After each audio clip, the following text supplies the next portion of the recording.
Welcome back class 11C। Children, ये अब हम लोग को देखना है। अभी हम लोग ने इससे पहले हेडिंग देखी थी टू स्पेशल या टू प्रिंसिपल स्पेसिफिक हीट, जिसमें molar specific heat at constant pressure Cp और molar specific heat at constant volume Cv देखा था। और ये भी आपको बताया कि Cp Cv से ग्रेटर होती है। क्यों ग्रेटर होती है ये भी हम लोग ने डिस्कस किया।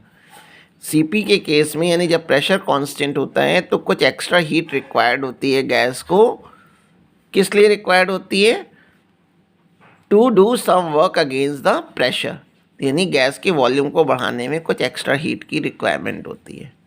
अब हमें Cp और Cv में एक रिलेशन है जिसको हम लोग मेयर्स फॉर्मूला कहते हैं, उसको हम लोग देख रहे हैं। मोस्ट इंपॉर्टेंट हेडिंग भी है, एग्जाम में ज़रूर आती है।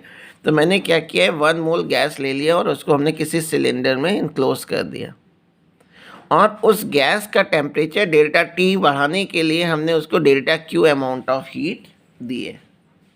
ठीक है, अगर हम delta Q amount of heat दे रहे हैं तो मैं सपोज कर ले रहा हूँ कि गैस का टेम्परेचर डेल्टा T बढ़ जा रहा है। ठीक है ना, इसमें कुछ हीट तो यूज़ होगी टेम्परेचर बढ़ाने में, इंटरनल एनर्जी बढ़ाने में, कुछ यूज़ होगी वर्क करने में। ठीक है, during expansion. Now by first law of thermodynamics, first law of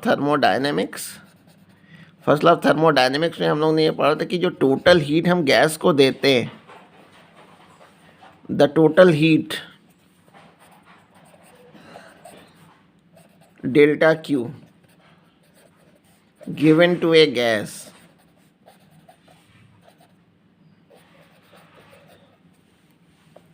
is used partly, कुछ उसकी इंटरनल एनर्जी बढ़ाती है, partly to increase the internal energy, partly to increase the internal energy delta U, और कुछ हीट रिक्वायर्ड होती है work करने का, and partly in doing the work capital W। ठीक है, दैट इज मैं ये कह सकता हूँ कि जो delta Q is equal to होता है delta U plus W, delta W। इसमें W का फॉर्मूला हम लोग पढ़ चुके हैं अब कि P डेल्टा V होता है। लेकिन अगर सपोज कीजिए कि मैं कांस्टेंट वॉल्यूम की बात कर रहा हूँ, एट कांस्टेंट वॉल्यूम, अगर वॉल्यूम कांस्टेंट होता है तो अभी हम लोग ने देखा था कि जब वॉल्यूम कांस्टेंट है बेटा तो चेंज इन वॉल्यूम ज़ीरो होगा, और जब चेंज इन वॉल्यूम ज़ीरो होगा तो ये second term, then from equation one से देखिए तो क्या होगा, delta Q is equal to हो जाएगा, ये सेकेंड टर्म तो ज़ीरो हो गया, सेकेंड टर्म ज़ीरो हो गया, और Q अगर Q का फॉर्मूला अगर लगाएं, Q is equal to NC delta T होता है या mu C delta T। Q का एक फॉर्मूला मोल के टर्म में हम लोग ले लेते हैं म्यू सी डेल्टा T। अब हम लोग ने यहाँ पे 1 मोल गैस ले रखी है, 1 मोल गैस ले रखी है तो म्यू की वैल्यू तो 1 रख देंगे, वॉल्यूम कांस्टेंट है इसलिए Cv यूज़ कर रहे हैं into delta T।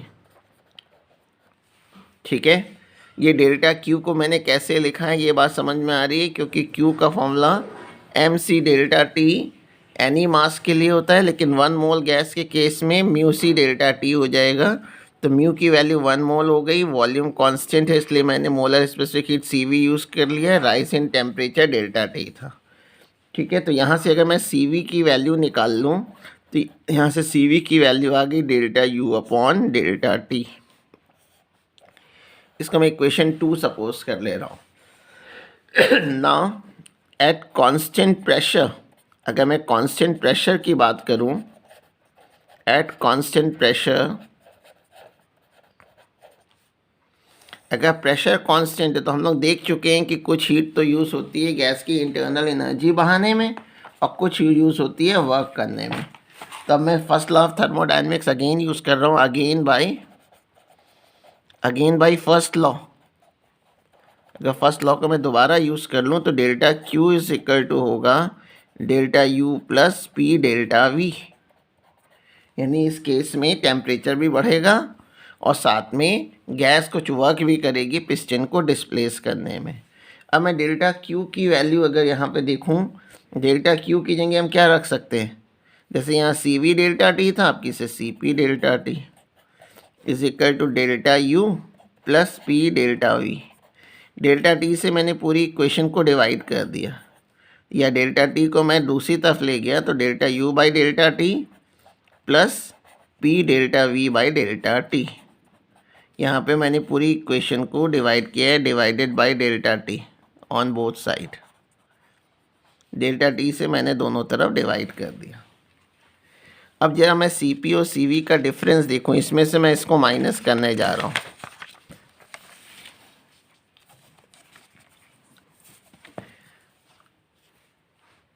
Now from equation 3 and 2, now from equation 2 and 3, Cp minus Cv अगर करें तो ये डेल्टा यू कट जाएगा, तो बच जाएगा क्या, P delta V upon delta T। ठीक है। Now by ideal gas equation for 1 mole gas, now by ideal gas equation for 1 mole gas, ये फॉर्मूला जानते हैं कि P V is equal to होता है R T. P V is equal to R T. अगर pressure को मैं constant कर दूं, या ये कह लीजिए कि मैं इसको डिफ्रेंशिएट कर लूं विथ रिस्पेक्ट टू टी, अगर मैं डिफ्रेंशिएट कर लेता हूं, differentiating with respect to T, तो ये आपका हो गया D V by D T is equal to R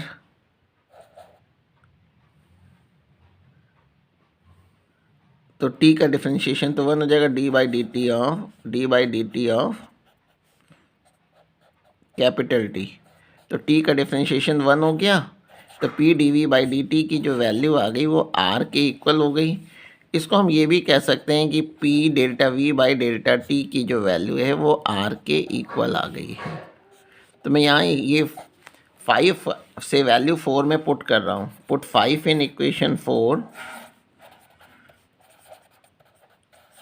तो क्या वैल्यू आ जाएगी कि C P minus C V is equal to capital R आ गया। और आर की वैल्यू हम लोगों को मालूम है कितनी होती है, आर की जो वैल्यू होती है 8.31 जूल पर मोल केल्विन। ठीक है ना। तो ये तो ग्रेटर देन 0 हुई, इसलिए C P minus C V की वैल्यू आर होती है, या इस फॉर्मूले से भी हम कह सकते हैं कि C P is greater than C V होती है। ठीक है, सी पी की वैल्यू ज़्यादा होती है सी वी से।